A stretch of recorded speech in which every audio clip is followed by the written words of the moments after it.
Hey everybody, this week on Basic Mechanic I'm going to do more welding. I know it gets kind of boring, but it's what we got to do. And I'll show you the pieces we're going to be welding next.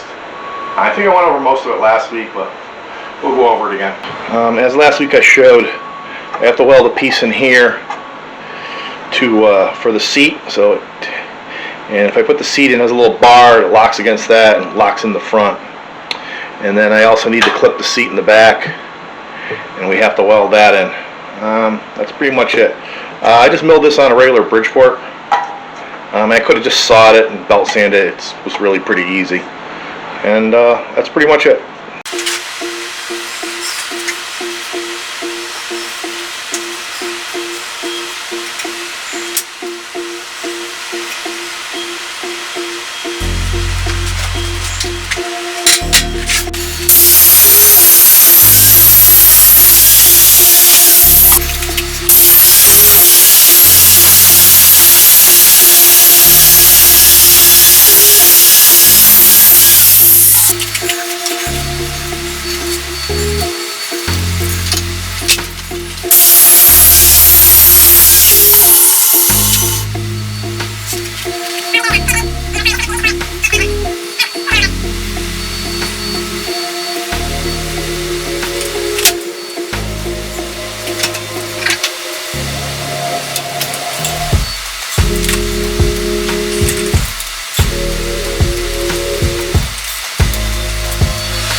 See in the video, I spot welded it there, and there. This one I spot welded it there, and there, and there.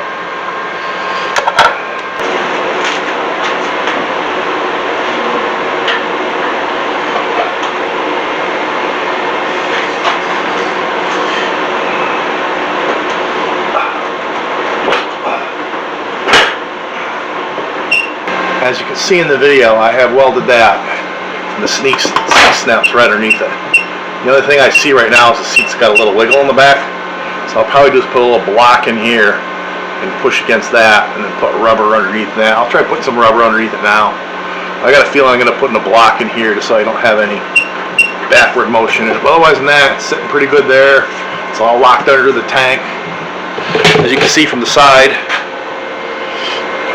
looks pretty good.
As you can see in the video here, I had two separate pieces. Last week I couldn't decide if I wanted to just piece them together, make a new one. I decided to piece them together. I actually put a piece of 1/2-inch steel in there. This is 3/4 1/8-inch wall. Fit real nice. I just welded those two together. The top weld is right there. I filled it all in, at least from this side. And the bottom weld, it's right there. I have it tacked on this side, tacked on that side. Once I get the engine out of the frame, I'll go through and fill all those in. I'll do a pretty nice job and blend them out, and you won't notice. It's, you know, it'll basically look like one piece by the time I get it all done.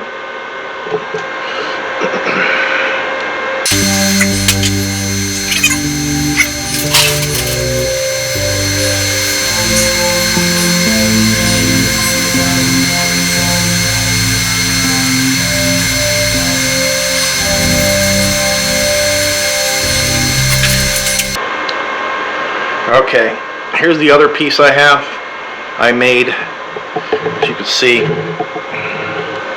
goes from the bottom of the frame there all the way up to there, to where I welded the other piece in before for the motor bracket. What I did was I split it halfway, so that way there I can go over that, and then I'll end up filling it all in into this one, over that, all that, so it should be pretty strong.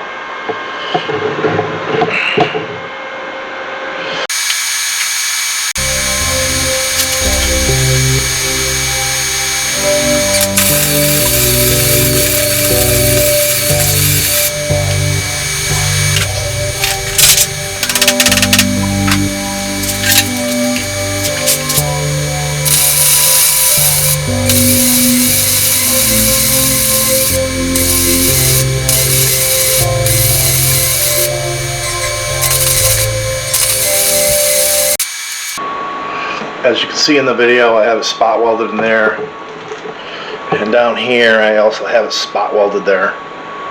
I'm pretty clear from everything in here, so I'm not real worried about it.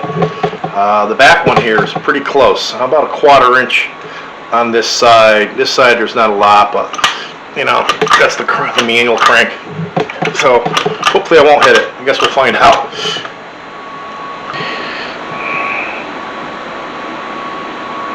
Okay, here we are on the other side of the frame.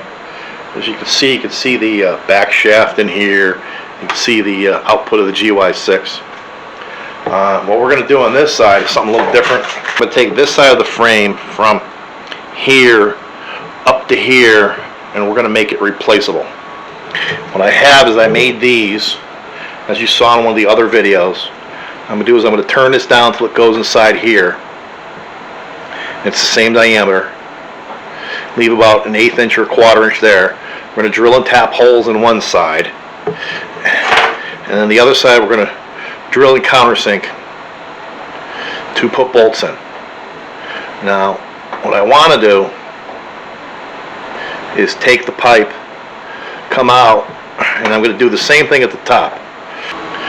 So I think at the top what I'm going to do is cut this away with the radius in it this up this way, to go over the frame there to about within 1/4 inch, and that way there I can put it anywhere this way. And what we'll try to do is come down here, go to there, and go to that one. That's going to be the hard part, making all that fit. Okay, here's my assemblies. They're screwed together. As you can see, screws are too long. I need 1/4-20s by 3/4 under the head.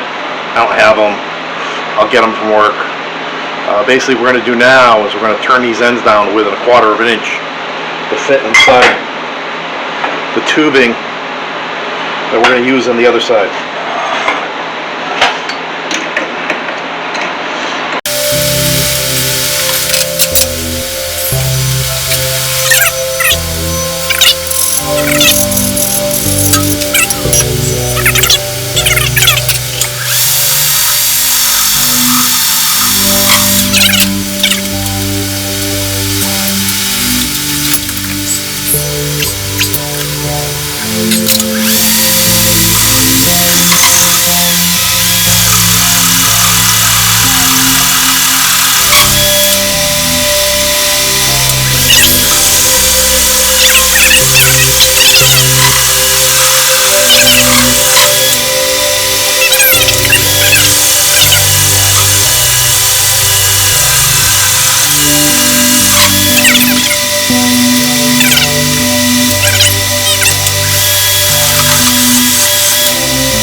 Okay,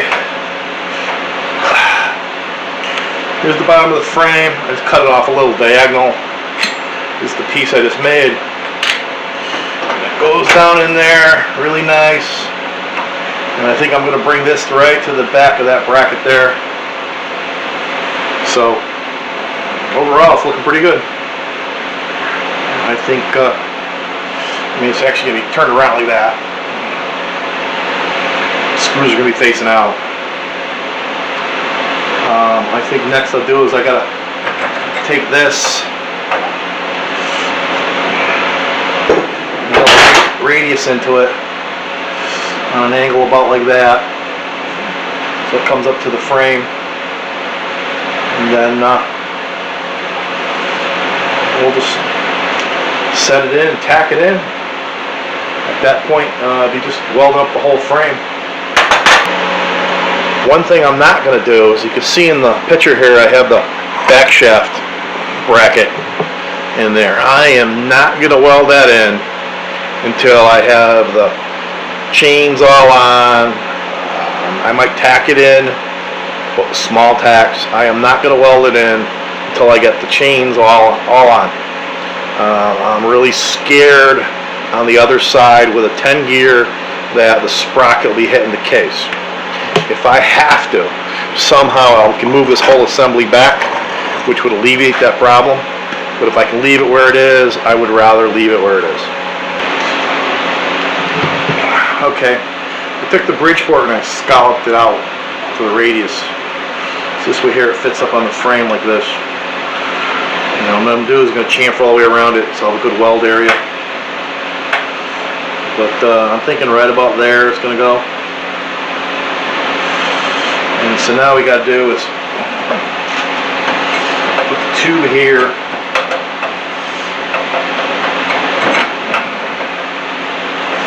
and put this like up in here. As you can see, I already had a mark there about where I got to cut it. So I'll do is I'll cut it there, and then decide if I have to go longer or shorter.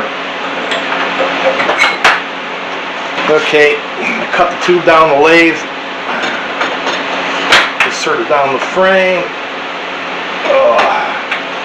and go up in there like that.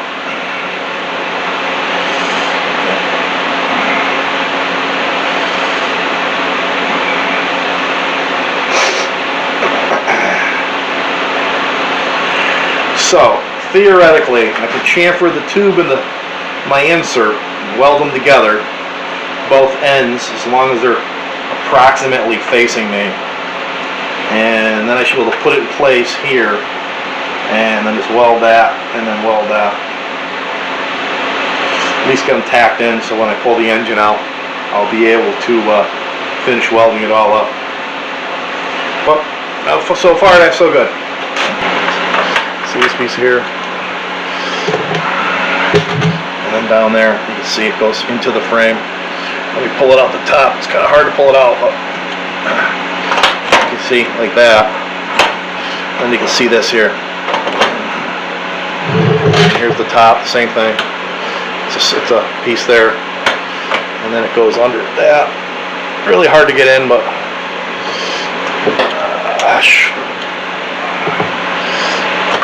come on. As you saw, I had it in before. And like that. And the chain's going to go from here to there, so I don't think that's going to be an issue.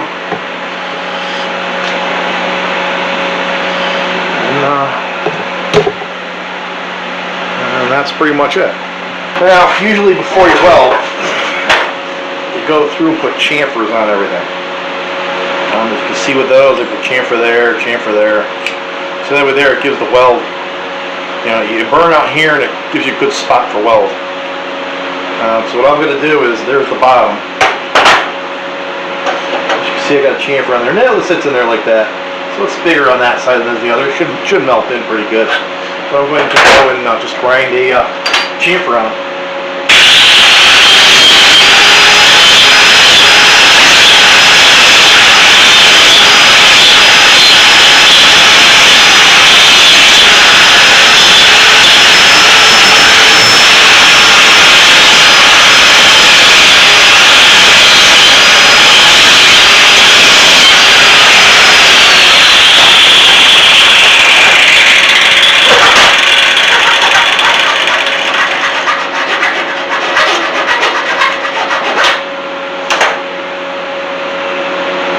Now there's a good possibility on the back side of this, I might just weld a piece behind it to strengthen it. I'm not real sure.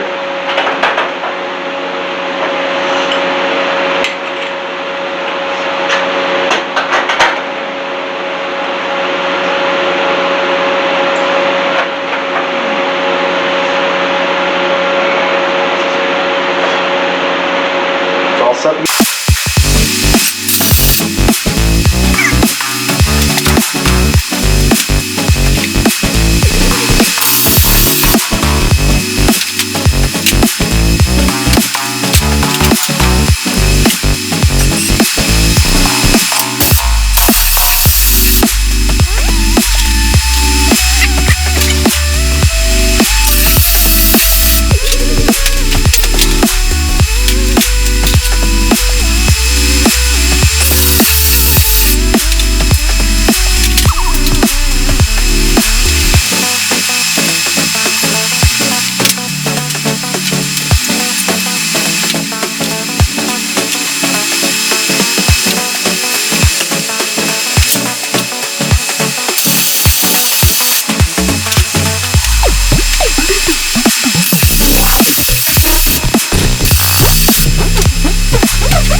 Face each other, so when I put them down in, we can take it apart.